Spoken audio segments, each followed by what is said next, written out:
நாளைக்கு 10th கூட போயிடலாம். இந்த பாடம் முடிச்சுக்கலாம். Good morning students. நம்ம 3வது பாடத்தில் மாறும் விகித விளைவு விதி அதோடு நம்ம நிறுத்தியிருந்தோம். உற்பத்தி சார்பு பார்த்தோம். Law of variable prepositions.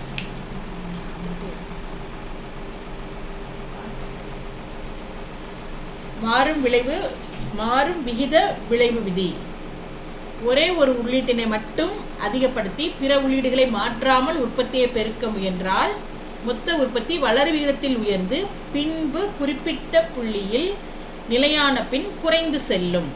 இறுதிநிலை உற்பத்தி எதிர்கணியமாக கடைசியில் காணப்படும். இது என்னன்னா மாறும் விகித விளைவு விதினா என்னன்றது கொடுத்துருக்காங்க. உள்ளீடு அப்படின்னா என்னன்னா, இப்போ ஒரு பொருள் செய்யறதுக்கு நம்ம நிறைய உள்ளீடுகள் பயன்படுத்துகிறோம். உள்ளீடுகள் இப்போ ஒரு ஏதோ ஒரு பொருள் எடுத்துக்கோங்க. அது ஒரே ஒரு பொருள் போட்டால் ஒரு பொருள் வந்துடாது. நிறைய உள்ளீடுகள் பயன்படுத்தும் போது தான் ஒரு வெளியீட்டினை நம்ம அடைய முடியும். இங்கே என்ன கொடுத்துருக்காங்க பாருங்க, ஒரே ஒரு உள்ளீட்டினை மட்டும் அதிகப்படுத்தி அப்படின்னா அந்த செய்கிற அந்த இடுபொருள் போடுறாங்கல்ல உள்ளீடு, அதில் ஒன்றை மட்டும் கூட்டுறாங்க, அதிகப்படுத்துகிறாங்க.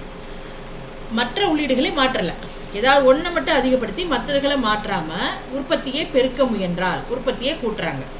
எந்த உற்பத்தி வேணால் நம்ம எடுத்துக்கலாம். அப்படி கூட்டும்போது அந்த மொத்த உற்பத்தி என்ன ஆகுமா, உயர்ந்து ஒரு குறிப்பிட்ட புள்ளி வரைக்கும் உயர்ந்துடும். அதுக்கப்புறம் குறைந்து செல்லும்.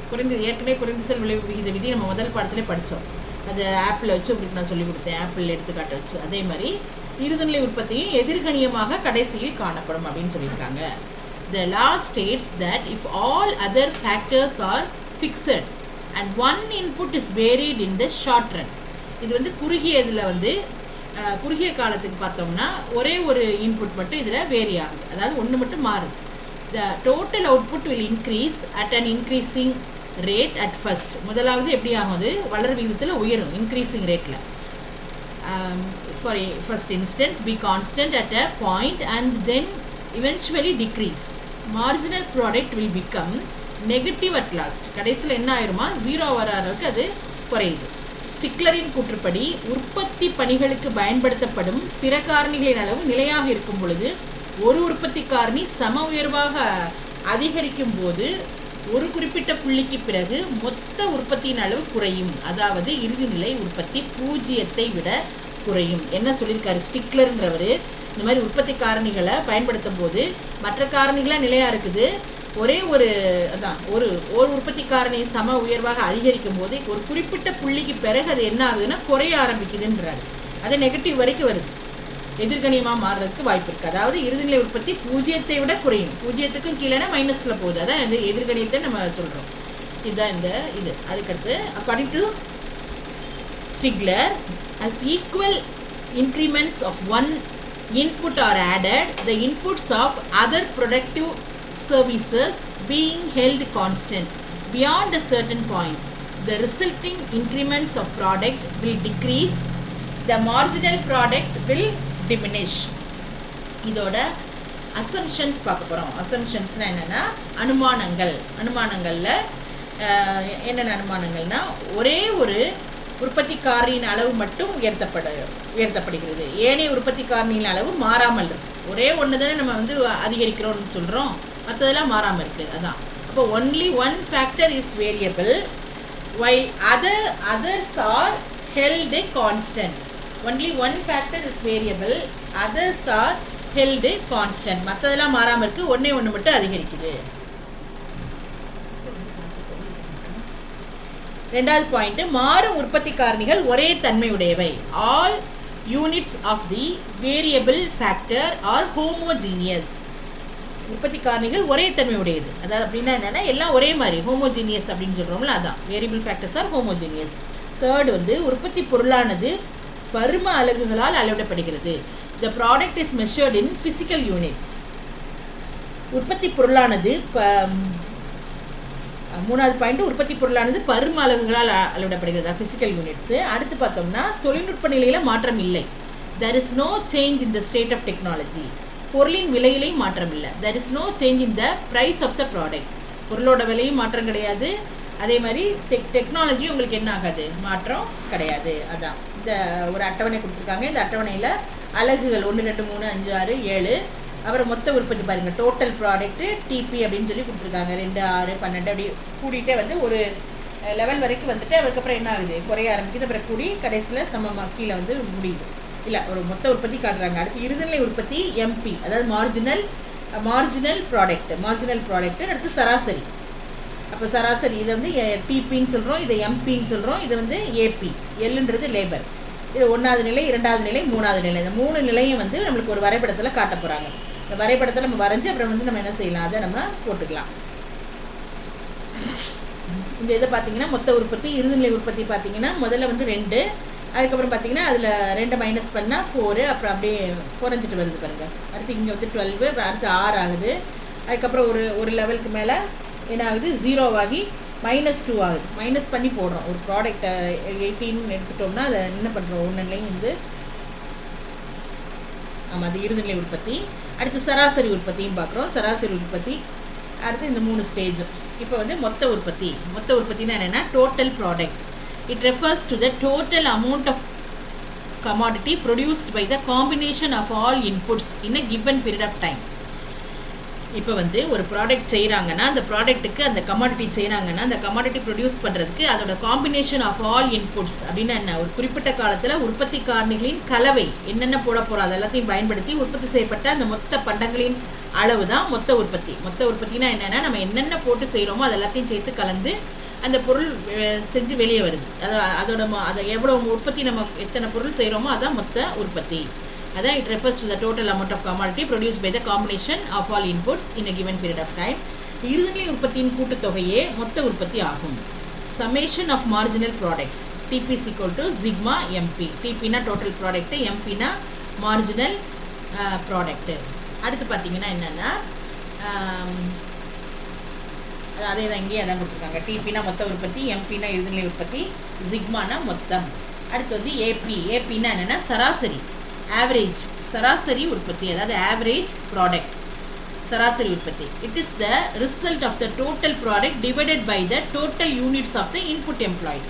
மொத்தம் எவ்வளவு ப்ரொடியூஸ் பண்ணுறோம் டோட்டல் ப்ராடக்டை எதால் டிவைட் பண்ணுறோம்னா எத்தனை அந்த இன்புட், எவ்வளவு இன்புட் எம்ப்ளாய்டு, எத்தனை யூனிட்ஸ் ஆஃப் த இன்புட் வந்து நம்ம யூஸ் பண்ணுறோன்றது. அந்த மொத்த உற்பத்தியை உற்பத்தி காரணிகளின் அலகுகளால் வகுப்பதால் மொத்த உற்பத்தி வந்து இருக்குது. அதை என்னென்ன காரணிகளில் நம்ம உபயோகப்படுத்துகிறோமோ அந்த காரணிகளால் வகுத்ததால் கிடைக்கிறது தான் என்னது சராசரி உற்பத்தி ஆகும். எடுத்துக்காட்டு எடுத்துட்டோம்னா இப்போ மாணவர் ஒரு கிளாஸ் எடுத்துகிட்டு அந்த கிளாஸோட மாணவர்களோட சராசரி மார்க் என்ன அப்படின்னு கேட்டால் நம்ம என்ன செய்வோம், அந்த மொத்த எல்லா மாணவர்களோட ஏதாவது ஒரு பாடத்தில் எக்கனாமிக்ஸில் எடுத்துட்டோம்னா அந்த எக்கனாமிக்ஸ் மார்க்கெல்லாம் கூட்டி எத்தனை மாணவர்கள் எழுதினாங்க, மொத்தம் எத்தனை பேர், அதால் வகுத்தோம்னா கிடைக்கிறதா என்னது இந்த சராசரி மதிப்பெண் அப்படின்னு நம்ம கண்டுபிடிப்போம். அந்த மாதிரி தான் இங்கே என்னென்னா மொத்த உற்பத்தியை நம்ம என்ன பண்ணுறோம், உற்பத்தி காரணிகளின் அலகுகளால் வகுக்கிறதுனால கிடைக்கிறதா என்னது சராசரி உற்பத்தி. அப்போ ஒரு அலகு உற்பத்தி காரணியின் சராசரி உற்பத்தி திறனே சராசரி உற்பத்தி ஆகும். அதே தான் இங்கேயும் நம்ம பார்த்தோம்னா in other words it refers to the output per unit of the input. இந்த பெர் அப்படின்றது அவுட்புட், அதாவது ஒரே ஒரு இதுக்கு நம்ம கண்டுபிடிக்கும் போது அதான் சராசரி உற்பத்தி. மேத்தமெட்டிக்கல் படி இது எப்படி சொல்கிறோம்னா AP = TP divided by N. ஏபின்னா என்னென்னா ஆவரேஜ் ப்ராடக்ட், டிபினா டோட்டல் ப்ராடக்ட், என்னன்னா total units of inputs employed. அடுத்தது 3வது எம்பி அப்படின்னா மார்ஜினல் ப்ராடக்ட், இறுதிநிலை உற்பத்தி. ஏற்கனவே உள்ள ஒரு உற்பத்தி காரணியின் அளவில் ஒரு அதிகரிப்பு செய்யும்போது மொத்த உற்பத்தியில் ஏற்படும் அந்த கூடுகின்ற நிகர அளவு உற்பத்தியை இறுதிநிலை உற்பத்தி ஆகும். வேறு வகையில் கூறினால் இறுதிநிலை ஆக்கம் என்பது மொத்த உற்பத்தியில் ஏற்படும் மாற்றத்தினை உள்ளீடுகளால் ஏற்படும் மாற்றத்தினால் வகுப்பது ஆகும். இப்போ நம்ம என்ன பண்ணுறோம், ஒரு உற்பத்தியை கூட்டணும்னு ஏற்கனவே உள்ள உற்பத்தி காரணியின் அளவில் ஒன்று அதிகரிக்கும். உற்பத்தி காரணின்னு சொன்னீங்கன்னா அது என்னது, லேண்ட், லேபர், கேபிட்டல், ஆர்கனைசேஷன். அதான் நிலம், உழைப்பு, மூலதனம், அமைப்பு, தொழில் அமைப்பு. இது 4 தான். நல்லா ஞாபகம் வச்சுக்கணும். உற்பத்தி காரணிகள் இதுதான். இந்த உற்பத்தி காரணிகள் ஏதாவது ஒன்று நம்ம அதிகரிக்கும் போது கூட மொத்த உற்பத்தியில் ஏற்படுகிற இந்த கூடுகின்ற நிகர அளவு உற்பத்தி அதுதான் எனது இறுதிநிலை உற்பத்தி ஆகும். இதெல்லாம் அண்டர்லைன் பண்ணி வச்சு படிங்க. இதை வேற விதமாக சொல்லணும்னா எப்படி சொல்லலாம்னா இறுதிநிலை ஆக்கனா மொத்த உற்பத்தியில் ஏற்படும் மாற்றத்தினை உள்ளீடுகள் ஏற்படும் மாற்றத்தினால வகுத்தா கிடைக்கிறது. அதாவது எம்பி = மாற்றம் டோல்ல அதான் இந்த டெல்டா, இந்த முக்கோணம் மாதிரி போட்டிருக்கோம் பாருங்க, delta TP divided by delta N. அதான் மாற்றம். அதான் மொத்த உற்பத்தியில் ஏற்படும் மாற்றம் என்னன்னா உள்ளீடுகள் மாற்றத்தை எதால் வகுக்கிறோம், மொத்த உற்பத்தியில் ஏற்படும் மாற்றத்தினை உள்ளீடுகள் ஏற்படும் மாற்றத்தால் வகுக்கிறதுனால கிடைக்கிறது. அதுதான் வந்து இறுதிநிலை உற்பத்தி. அப்போ மொத்த உற்பத்தியில் ஏற்படும் மாற்றம் அந்த டெல்டா டிபி. அப்போ டெல்டா என்னன்னா என்னென்னா அந்த உள்ளீடுகளின் அலகுகளில் ஏற்படுகிற மாற்றம். வேறு வகையில் கூறினால் MP = TP ப்ராக்கெட்டில் என் இங்கே மைனஸ் TP n-1. n-1 இந்த ஒரு அலகை குறிக்கிறது.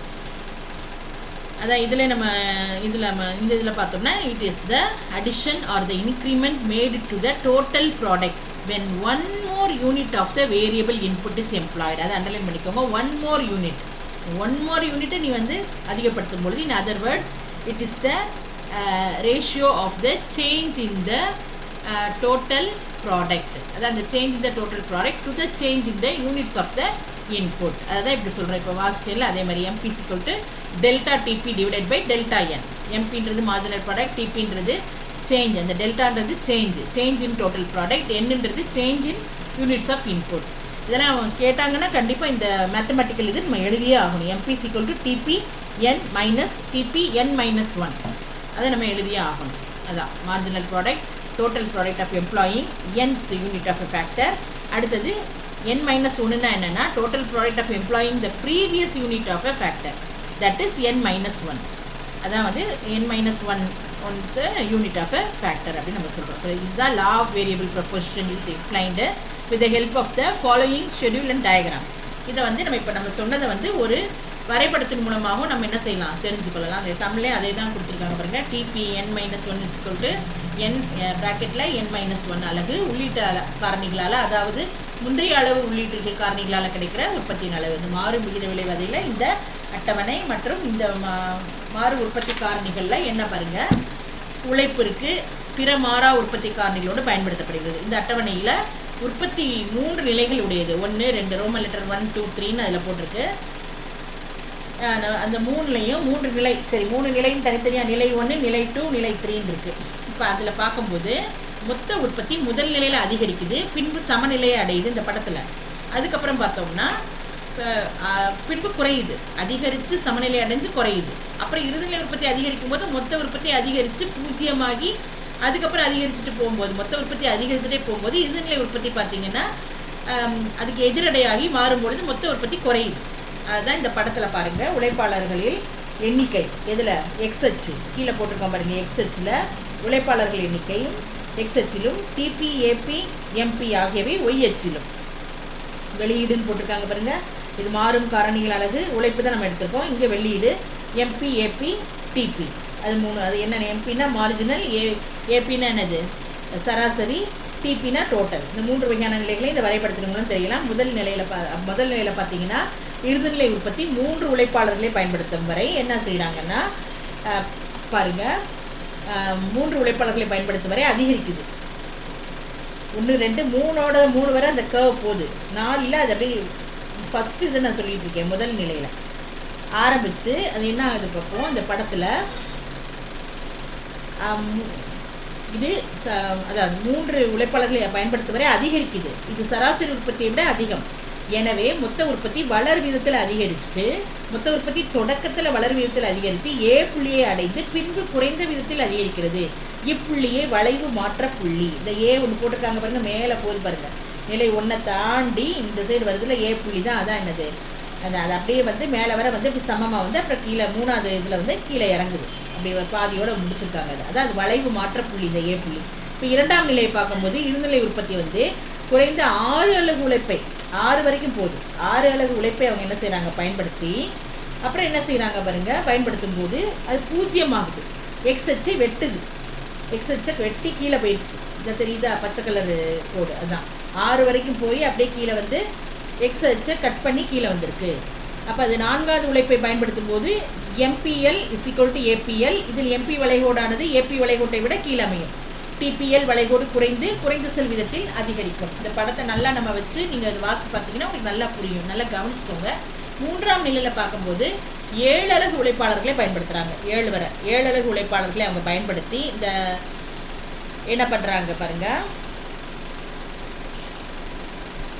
7 அலகு முதல்ல வந்து 3, 6, 7 அலகு உழைப்பை பயன்படுத்தும் பொழுது உழைப்பின் இறுதிநிலை உற்பத்தி திறன் எதிர்கணியம். அப்படின்னா என்னன்னா மைனஸில் போகுது, கீழேயே போயிடுச்சு. அந்த கோட்டுக்கு கீழே வந்துடுச்சு. அதை எதை பார்க்கும்போது தெரியணும்.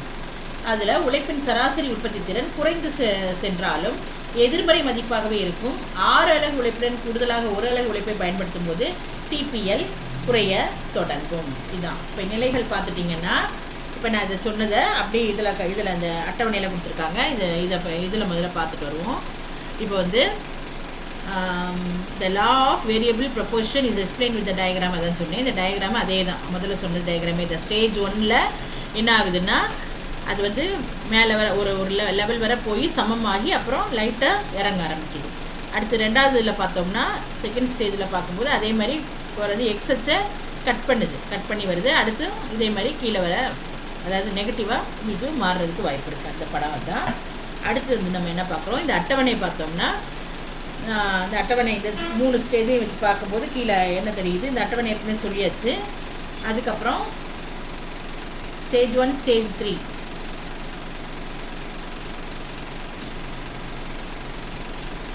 the second stage, first stage, 3 stages of production la total product increase ஆகி steadily at first instant, constant at the maximum point, constant ஆகி then diminishes. அப்புறம் தான் என்ன ஆகுது, diminish ஆக ஆரம்பிக்குது. It is always positive தான் forever.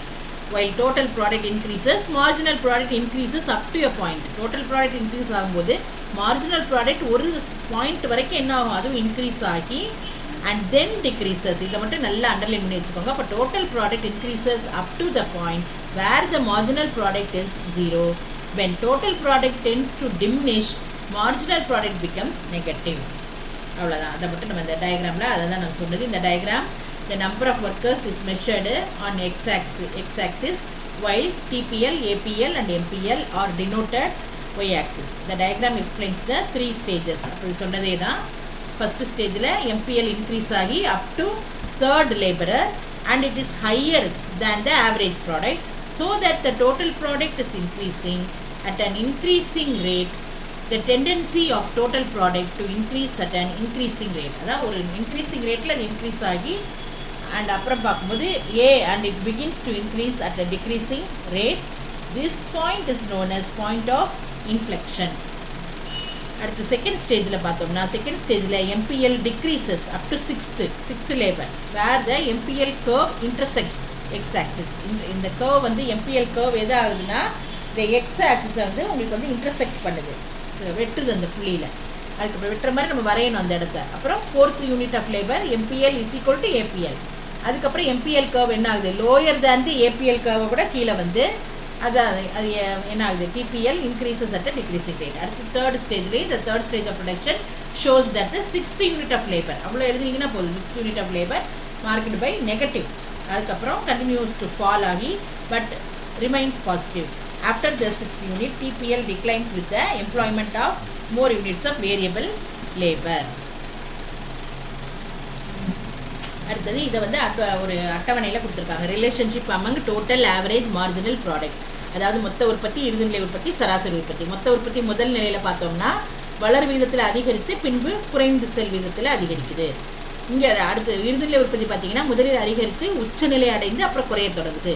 சராசரி உற்பத்தி பார்க்கும்போது முதலில் அதிகரித்து பின்பு உச்சநிலை அடையுது. அவ்வளோதான். அடுத்தது செகண்ட் ஸ்டேஜில் பார்த்தோம்னா குறைந்த செல் வீதத்தில் அதிகரித்து கொண்டே போய் உச்சநிலை அடையுது, அப்புறம் குறைந்து கொண்டே சென்று பூஜ்ஜியத்தை அடையுது. அப்புறம் கடைசியில் பார்த்தோம்னா AP = MP, அந்த நிலையை அடைந்து அப்புறம் குறைய தொடங்குது. அவ்வளோதான். அடுத்து 3வது ஸ்டேஜில் குறைய தொடங்குது, இது எதிர்கணியமாகுது. இங்கே பார்த்தோம்னா குறைய தொடங்கினாலும் பூஜ்ஜியத்தை விட அதிகமாக தான். அப்போனா என்னென்னா நெகட்டிவ்க்கு வரல, நேர்மறையாகவே அது இருக்குது, பாசிட்டிவ் அப்ரோச்லேயே இருக்குது. அதுதான் இங்கிலீஷ்லேயே அதே தான். Initially it increases at an increasing rate and then increases at a decreasing ரேட்லேயே இன்க்ரீஸ் ஆகுது.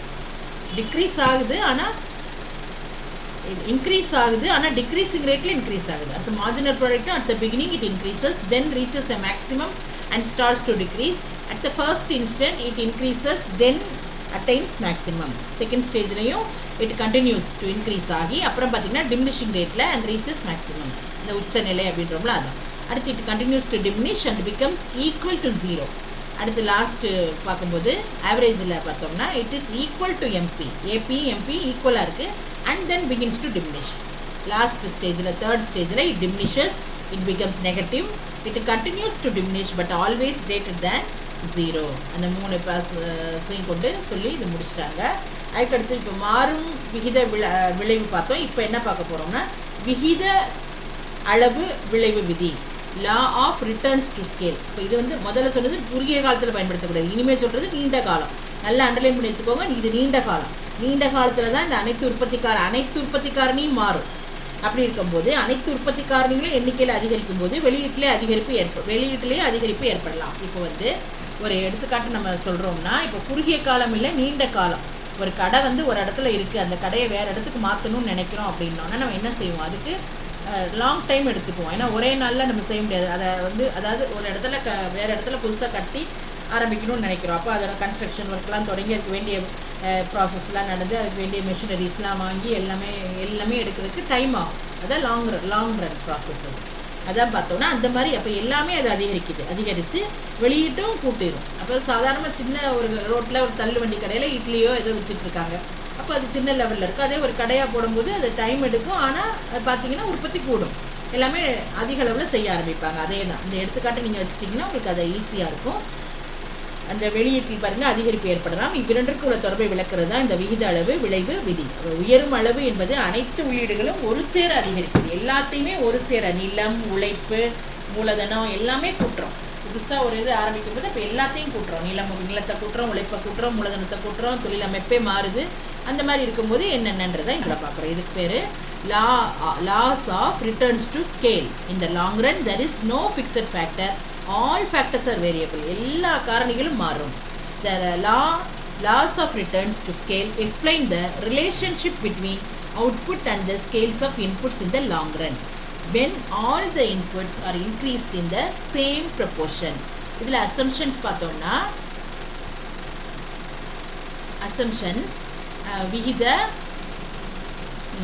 விகித அளவு விளைவு விதியோட அனுமானங்கள், எடுகோள்கள். தொழிலமைப்பை தவிர அனைத்து உற்பத்தி காரணிகளும் மாறும். தொழிலமைப்பு மட்டும் மாறாது. ஏன்னா இப்போ நான் ஒரு கடையோட ஓனர் ஒருத்தர்னா ஓனரும் மாற மாட்டார், மற்ற காரணிகளை அவர் மாற்றுவார், எக்ஸ்ட்ரா எல்லாத்தையும் கூட்டுறாரு. அதான் பாருங்கள், நிலம் ப்ராக்கெட்டில் கொடுத்துருவாங்க பாருங்கள், நிலம், உழைப்பு, மூலதனம். All the factors of production such as என்னது, land labour capital are variable but organisation is fixed. ரெண்டாவது பாருங்கள், தொழில்நுட்பத்தில் மாற்றம் கிடையாது, அதே தொழில்நுட்பம் தான். அதனால் there is no change in the technology. அடுத்து பண்டங்களின் அங்காடியில் நிறைவு போட்டி நிலவுது, ஒரே மாதிரியான ப்ராடக்ட் தான். This is perfect competition in the market. அதான். அதுக்கப்புறம் அங்காடி போட்டி நிலவுது. அடுத்து வெளியீடு அல்லது உற்பத்தி பரும அளவுகளால் அளவிடப்படுகிறது. அப்படின்னா என்னென்னா, outputs are returns are measured in physical quantities. எதில் இதை பண்ணுறோம், ஃபிசிக்கல் குவான்டிட்டிஸ் படிது அது அளவை நம்ம வந்து எண்ணிடலாம், அப்படி தான் உயர்த்தப்படுகிறது. அடுத்தது இதை 3 நிலைகள், இதுலேயும் 3 நிலை. இதில் விகித அளவு விளைவு விதி இப்போ படிச்சுட்ருக்கோம். அந்த மாதிரி இது விகித அளவு, அது முதல்ல படித்தது மாறும் விகித அளவு விதி. இது வந்து மாறும் விளைவு விதி. இது வந்து என்னது, விகித அளவு விளைவு விதி. இதில் பார்க்கும்போது இதில் என்னென்னா வந்து முதலாவது வளர்ந்து செல் விகித அளவு, ரெண்டாவது மாறா விகித அளவு, மூணாவது குறைந்து செல். இது வந்து உங்களுக்கு லாங் ரனில் தான் இது வரும், நீண்ட காரணிகள் தான் இருக்குது. இதில் பார்த்தீங்கன்னா முதலாவது அந்த three passes of returns to ஸ்கேலில் first increasing returns to scale. In this case, if all inputs are increased by 1%, output increased by more than 1%. அப்படின்னா அனைத்து உள்ளீடுகளும் 1 விழுக்காடு உயரும் பொழுது வெளியீடுகளும் 1 விழுக்காட்டுக்கு மேல் உயரும்.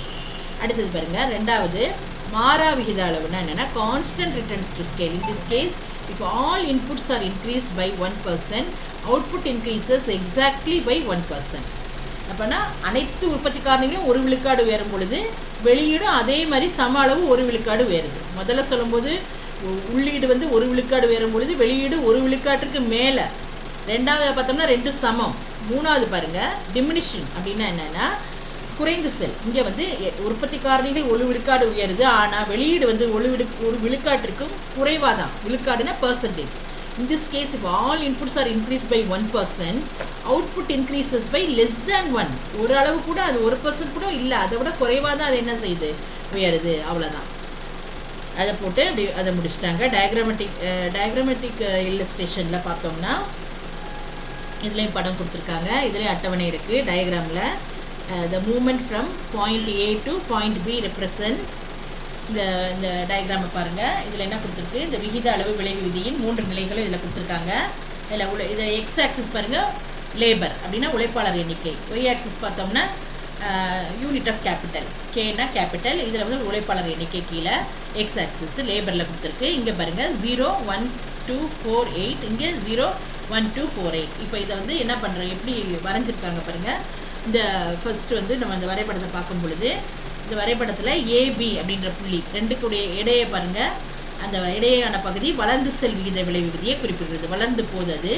ஆனால் உற்பத்தியானது 2 மடங்கு அதிகரிச்சிச்சு. இதில் வந்து Q1 பார்க்கும்போது Q3, அதாவது ஒரு அலகு இதற்காக ஒரு அலகு உழைப்பும் ஒரு அலகு மூலதனம் ரெண்டுமே பாருங்கள் ஈக்குவலாக இருக்குது. ஒரு அலகு உழைப்பு ஒரு அலகு மூலதனம். அடுத்தது இது 1 மடங்கு தான் அதிகமாக பாருங்கள். அடுத்து பிக்கு சிக்கும் பாருங்கள். பிக்கு சிக்கு இடையே பார்க்கும்போது மாறா விகித விலை விகுதி குறிக்குது. ஏனென்றால் இங்கே உழைப்பையும் மூலதனத்தையும் 100% அதிகமாக பயன்படுத்தி வெளியீட்டு அளவு 100% அதிகப்படுத்தப்படுது. அப்போ இது வந்து Q3 Q6 வரைக்கும் என்ன ஆகுது, இன்க்ரீஸ் ஆகுது. அடுத்தது புள்ளி C D வரை உள்ள பகுதியை பார்க்கும்போது C D வரைக்கும் பார்த்தோம்னா குறைந்த செல் விகித அளவு விலை விகுதியை குறிக்குது. அப்படின்னா உற்பத்தி காரணிகள் 4 8 அலகா 2 மடங்கா உயர்த்தியிருக்கோம். அப்போ அதிகரித்த வெளியீடு உள்ளீட்டின் உயர்வை விட குறைவாகும். அதாவது உள்ளீடுன்னு பார்க்கும்போது 33.33 வரைக்கும் உள்ளீடு, அது 6 8 வரை நம்ம உயர்த்தும் பொழுது அது வந்து என்ன ஆகுதுன்னா முதல்ல நினைக்கிற அந்த அளவுக்கு நமக்கு வந்து உயரலை அப்படின்றத இது காட்டுறாங்க. இப்போ stages A to B input, அடுத்து அவுட்புட்டு. எல்லாமே இன்புட்டு 100, அவுட்புட் பார்த்தீங்கன்னா ஃபஸ்ட்டில் A to Bயில் 200, அதுக்கப்புறம் பார்த்தோம்னா 100, அதுக்கப்புறம் அதான் இன்க்ரீஸிங் கான்ஸ்டன்ட், அப்புறம் பார்த்தீங்கன்னா டிக்ரீஸிங். அந்த அளவுக்கு லெவலுக்கு போகாமல் 33.33 அளவுக்கு தான் உங்களுக்கு என்ன இருக்குது, அது வந்து டிக்ரீஸ் ஆயிடுச்சு. அதுதான் இதை கொடுத்துருக்காங்க. இதுதான் வந்து என்னது விகித அளவு விளைவு விதி. அடுத்து நெக்ஸ்ட்டு இதில் அதான் போட்டிருக்கு. The law of constant returns to scale is implied by the movement from the point. அதே தான் A to B, B to C, அப்புறம் வந்து C to D. அப்போ C to Dயில் பார்த்தீங்கன்னா decreasing returns to scale are denoted by the movement from the point C to D since doubling the factors from 4 units to 8 units produce less than the increase in inputs, that is by only 33.33%. அதை மட்டும் சொல்லி முடிச்சிட்டாங்க. அடுத்து next என்ன பார்க்க போகிறோம்னா பொருளாதார சிக்கனங்கள், economies of scale. Economies of ஸ்கேல்னு என்னென்னா பொருளாதார சிக்கனங்கள். அது என்னது, பொருளாதார சிக்கனம்னா என்னென்னா உற்பத்தி காரணிகளை பயன்படுத்தும் விகிதம் அதிகரிக்கப்படுவதால் வரும் நன்மை. உற்பத்தி காரணி வந்து அது என்ன செய்யுதுன்னா விகிதம் வந்து இடத்துக்கிடம் மாறுபடும். உற்பத்திக்காகும் செலவும் உற்பத்தி அளவுனால நிர்ணயிக்கப்படும். அப்போ ஒவ்வொரு உற்பத்தியாளரும் உற்பத்தி செலவை கட்டுப்படுத்த தான் விரும்புவாங்க. யாருமே வந்து ஒரு பொருளை செய்யும் பொழுது உற்பத்தி செலவை எப்படி கட்டுப்படுத்தலாம், எப்படி சிக்கனம் பண்ணலாம் அப்படிதான் நினைப்பாங்க. அதான் பொருளாதார சிக்கனம்ன்றது நிறுவனத்தின் அகத்திலையும் கணக்கிடப்படும், புறத்திலையும் 2 காரணிகள், அகக்காரணிகள் இருக்குது, புறக்காரணிகள் இருக்குது. மார்ஷலோட கூற்றுப்படி பொருளாதார சிக்கனம் 2 வகையாக பிரிக்கப்படுகிறது. அப்படின்னா என்னென்னா அகச்சிக்கனம், புறச்சிக்கனம். Economies of scale. Scale of production refers to the ratio of factors of production. This ratio can change because of availability of factors. அப்போ இதை வச்சு சொல்லும்போது என்ன சொல்லியிருக்காங்க, this economy of scale is affected both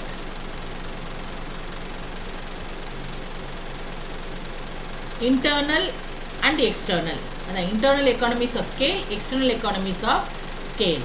அதாவது அகச்சிக்கனம், புறச்சிக்கனம். நிறுவனத்தில் அந்த பாயிண்ட்ஸ் கொடுத்துருக்கு, அகச்சிக்கனம், புறச்சிக்கனம். Expansion of the firm itself இன்டர்னலில்.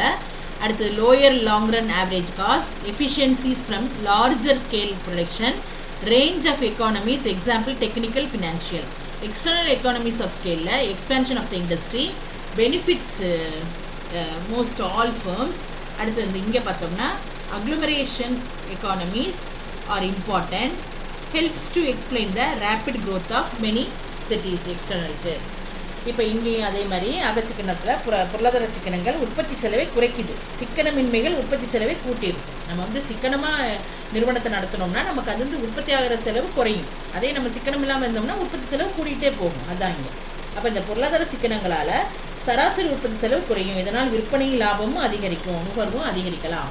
அகச்சிக்கனம்னா என்னென்னா நிறுவனத்தின் பொருளின் உற்பத்தி செலவினை குறைத்து பெறும் நன்மையினை குறிக்கும். அப்போ வந்து புதிய தொழில்நுட்பங்களை பயன்படுத்துறதுனால, புதிய முதலீட்டை உருவாக்குறதுனாலையும், மேலாண்மை திறனை மேம்படுத்துவதாலும் இதனால் உற்பத்தி செலவு குறையுது.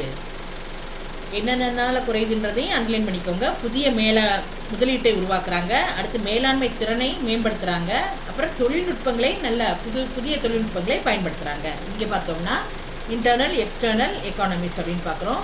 economies of scale reduces the cost of production and diseconomies of scale increases the cost of production. Already I told you இது வந்து அந்த ஃபஸ்ட்டு வந்து எக்கானமிஸ் ஆஃப் ஸ்கேல் வந்து என்ன பண்ண காஸ்ட் ஆஃப் ப்ரொடக்ஷனை ரெடியூஸ் பண்ணுது அண்ட் டிஸ்எக்கானமிஸ் தான் என்ன பண்ணுது காஸ்ட் ஆஃப் ப்ரொடக்ஷனை இன்க்ரீஸ் பண்ணி விடுது. இப்போ இன்டர்னல் எக்கானமிஸ் பார்க்கும்போது 3 பாயிண்ட்டாக அதில் இன்டர்னல் எக்கானமிஸில் பார்த்தீங்கன்னா தொழில்நுட்ப சிக்கனம் டெக்னிக்கல் எக்கானமிஸ் அப்படின்னு கொடுத்துருக்காங்க. அப்படின்னா நிறுவனத்தின் அளவு பெரிய அளவாக இருந்தால் அதில் மூலதனமும் அதிகமாக இருக்கும். அப்போ அதனால ஒரு நிறுவனம் நவீன நுட்பங்களை அதில் புகுத்த முடியும்.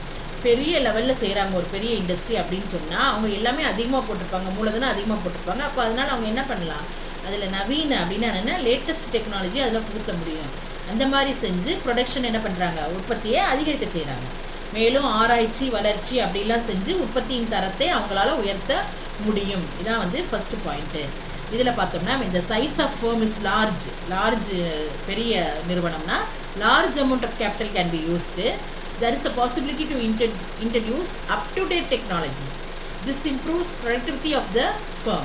அப்போ இங்கே ரிசர்ச்சும் டெவலப்மெண்ட்டும் அந்த ஸ்ட்ராட்டஜிஸ்லாம் கேன் பி அப்ளைடு. அதை அண்டர்லைன் பண்ணிக்கோங்க. ரிசர்ச் வரும், அடுத்தது டெவலப்மெண்ட் ஸ்ட்ராட்டஜிஸும் கேன் பி அப்ளைடு ஈஸிலி.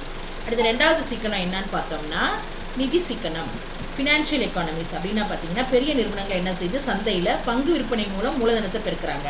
ஆனால் சிறு நிறுவனங்கள் எளிதாக பங்கு விற்பனையை செய்ய இயலாது. பெரிய நிறுவனங்கள் சந்தையில் பங்கு விற்பனையை அதன் மூலமாக மூலதனத்தை பெருக்கிறாங்க. இந்த சிறு நிறுவனங்களால் அப்படி என்ன செய்ய முடியாது, பங்கு சந்தையில் விற்பனை செய்ய முடியாது. ஃபினான்ஷியல் எக்கானமிஸில் big firms can float shares in the market for capital expansion.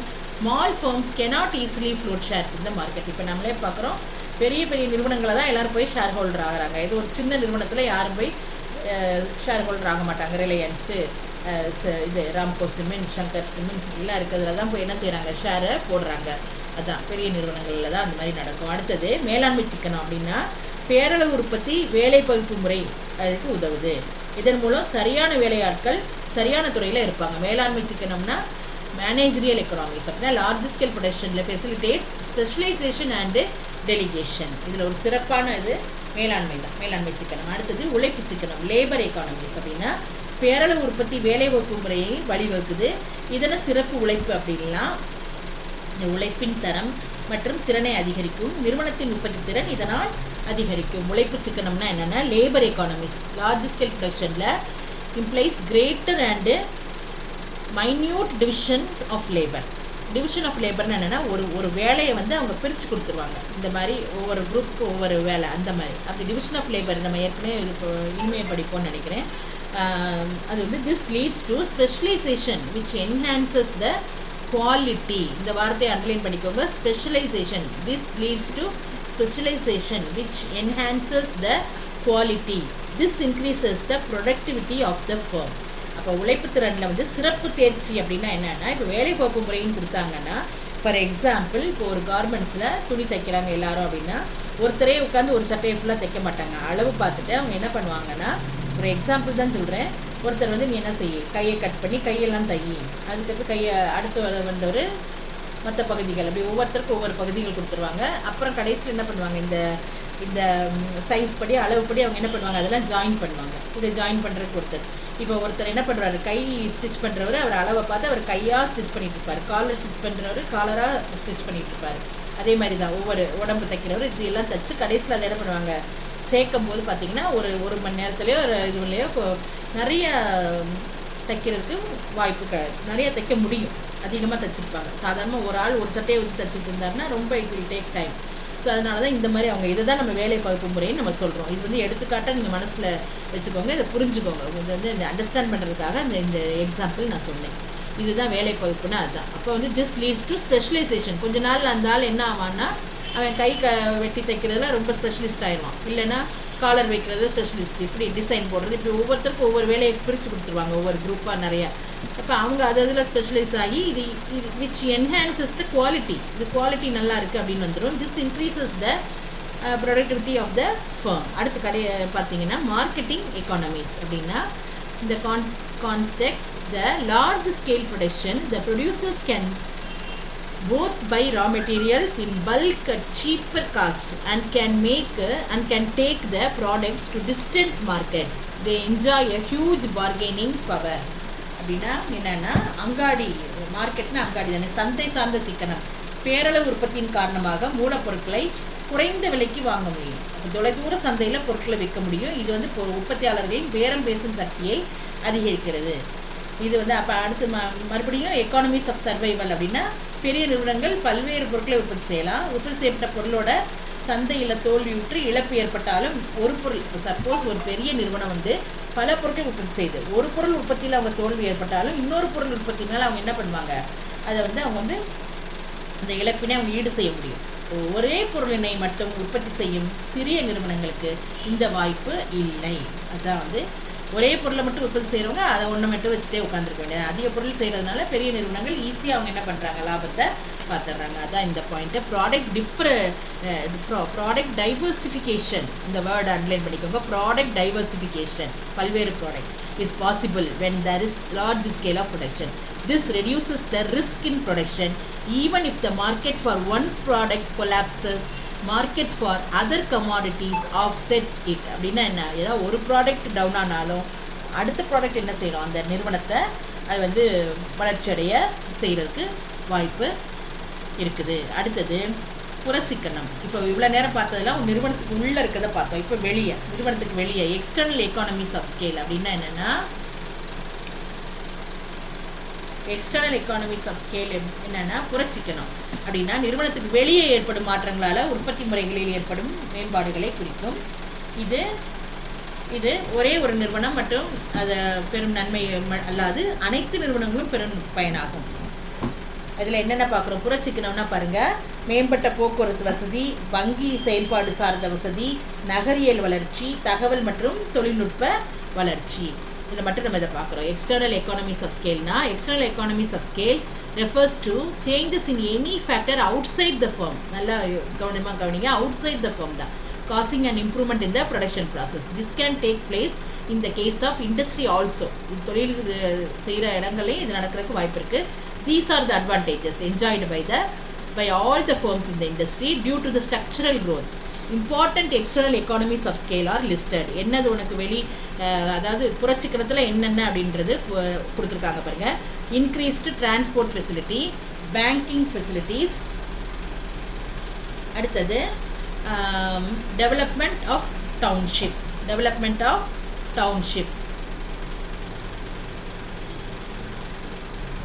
நாலாவது development of information and communication, தகவல் தொழில்நுட்பம், இன்ஃபர்மேஷன் அண்டு கம்யூனிகேஷன். இதோட நம்ம சிக்கன இது முடியுது. அடுத்தது வந்து சிக்கன மின்மைகள் நம்ம நெக்ஸ்ட் கிளாஸில் பார்ப்போம். இப்போ சிக்கனங்கள் 2 வகைப்படும், அகச்சிக்கனம் புறச்சிக்கனம் எல்லாமே நம்ம பார்க்குறோம். புறச்சிக்கனம் ரொம்ப குறையாக தான் இருக்குது. அகச்சிக்கனம்னா நிறுவனத்துக்கு உள்ளே நடக்கிறத அவங்க சொல்லியிருக்காங்க. இப்போ அடுத்து நம்ம என்ன பார்க்க போகிறோம்னா டிஸ்எக்கானமிஸ் ஆஃப் ஸ்கேல் அப்படின்னா என்னென்னா சிக்கனம் இன்மைகள், சிக்கனம் இல்லாமல் இருக்கிறதுக்கு என்னென்ன அதோட வகைகள்ன்றது இப்போ நம்ம பார்க்க, அது இப்போ டைமில் நம்ம நெக்ஸ்ட் கிளாஸில் நம்ம பார்ப்போம். இப்போ இதோட இதை முடிக்கிற இந்த மூணாவது பாடத்தில் 2வது பார்ட் இதோட முடியுது. Thank you students.